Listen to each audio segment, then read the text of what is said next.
এই মুহূৰ্তত জনাই আছে গুৰুত্বপূৰ্ণ খবৰ। বৰপেটা জিলা নেমচুৰ পালহাজী আঞ্চলিক সমিতি গঠন। আজি বৰপেটা জিলাৰ পালহাজী নেমচুৰ আঞ্চলিক সমিতি গঠন কৰা হয়।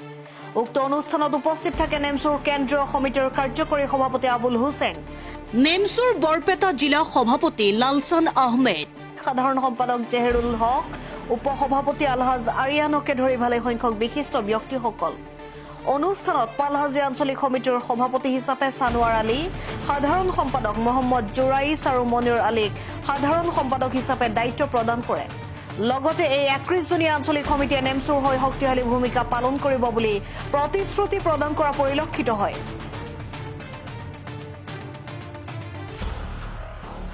জেহেৰুল ইছলাম খানৰ ৰিপৰ্ট, জি নিউজ 365।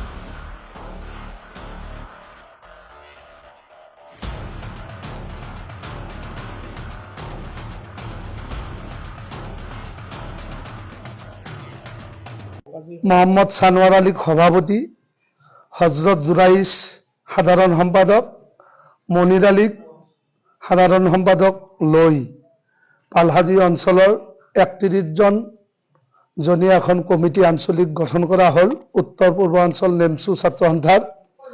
গতিকে এইখন আঞ্চলিকৰ উদ্যোগত এই বৃহত্তৰ অঞ্চলত অনাগত দিনত নেমচুৰ সাংগঠনিক ভেটি শক্তিশালী হ'ব আৰু অনাগত দিনত এইখন আঞ্চলিকৰ জৰিয়তে এই আমাৰ বৰপেটা জিলাৰ দক্ষিণ অঞ্চলত যেহেতু কিছু দূৰ গ'লেই ব্ৰহ্মপুত্ৰ হয়, গতিকে বৃহত্তৰ অঞ্চলত আমাৰ বৰপেটা জিলা নেমচুৰ উদ্যোগত পালহাজী আঞ্চলিকে ভৱিষ্যতে খুব উদ্যমেৰে কাম কৰি যাব, এইখিনি আমি আশা প্ৰকাশ কৰিছোঁ।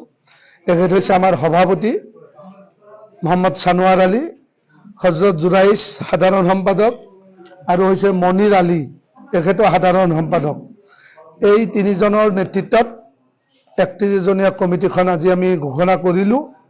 অনাগত দিনত এখেতসকলৰ উদ্যোগত আৰু এই অঞ্চলৰ বৃহত্তৰ পালহাজী অঞ্চলৰ যুৱক যুৱতীসকলক লৈ বৰপেটা জিলা নেমচুৰ সংগঠনটো আৰু মজবুত কৰিম, এইখিনি আশা প্ৰকাশ কৰিছোঁ। আজি মোৰ নেতৃত্বত পালহাজী নেমচুৰ তৰফৰ পৰা এটা সাধাৰণ সভা অনুষ্ঠিত হ'ল আৰু সভাত মোক সভাপতি পদটো দিছে আৰু মই এতিয়াৰ পৰা নেমচুৰ হৈ সাধাৰণ সম্পাদক সভাপতি হিচাপে যি কাম কৰিব লাগে মই দলৰ হৈ সংগঠনৰ ভেটি মজবুত কৰিবলৈ কাম কৰি যাম। আৰু মোৰ লগত দুজন সাধাৰণ সম্পাদক আছে, তেখেত এজন হ'ল হজৰত জুৰাইছ, এজন হ'ল মনিৰ আলী।